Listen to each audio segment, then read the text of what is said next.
Well, I think kind of the best conversion I had was like, well, converting myself in the first place. But one brother that we converted him, I think he was in the Iwuru, and the before the branch president went to mission, he tried to convert the man.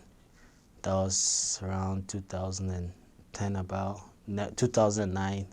So they tried to convert him, but it was unsuccessful until he came back from mission and he became the branch president. So he gave us that referral. I was serving as zone leader then with Elder Ajiri. And yeah, it was we had to hit on the man every day. We went to see him all the time, and but he still said no. He wouldn't attend church. Like we told him to read the book of Mormon until one day, one Saturday, like I don't know what happened. We kind of shared the importance of keeping the Sabbath day, and I think it touched him a lot.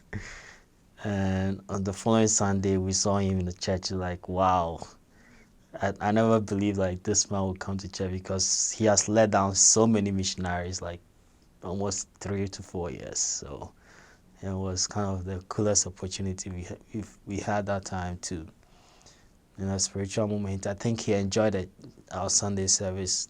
He came the following Sunday, and the next Sunday he got baptized, and the next thing we saw his family got baptized as well, and yeah, and he ended up becoming a counselor in the branch presidency, which was which was the best thing that ever happened to me. Like one of the like things I'll never forget on my mission. One story, another story about my. So I didn't get.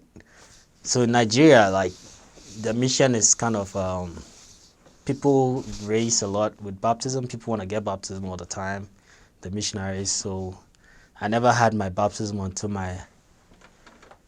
my fourth transfer, and those that I got trained for 3 months. That's two transfer, and I started training. So all the people that I trained, I wanted to make sure I have baptism for them, but I never got any baptism. I remember chasing one guy.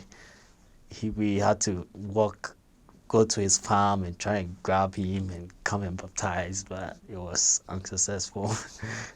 And luckily, I had my next transfer. I had one elder than Wolves. So we worked a lot. That was in court, and yeah, we got a golden investigator. He just came to us one Sunday when walking home. Like he wanted to speak to me at us. No, normally in the villages, no one will come to you and say, "Hey, elder, teach me" or something like that. You have to try and get them to. You have to try and get them to go to your homes and so that I can teach them. And he said to me, "Elder, I want you to teach me. I want to join your church." Like I thought he was joking, so I didn't mind him. We just passed by. I said, "Let's go." Maybe he's joking with us. So we went back to our apartment later in the evening. As we were proselyting, he approached us again and said, "Wow, sounds like he's interested." So we taught him. He came to church, and that was my gold investigator. And I'll never forget him. I don't remember his name because they have similar names in Nigeria, and like in where I serve. And I think that was my gold investigator. And ever since then, I started having baptisms. Because during my mission, missionaries, like when I went on mission, the first two transfers, I meet my MTC mates and they told me, "Oh, I had 3 baptisms, I had 4 baptisms." And I was the only one who have never had baptism on mission. So I felt pretty bad. I was like, what am I doing wrong? Do I really need to be on this mission? And I was sad because of that. But ever since then, I had good baptisms coming. Yeah.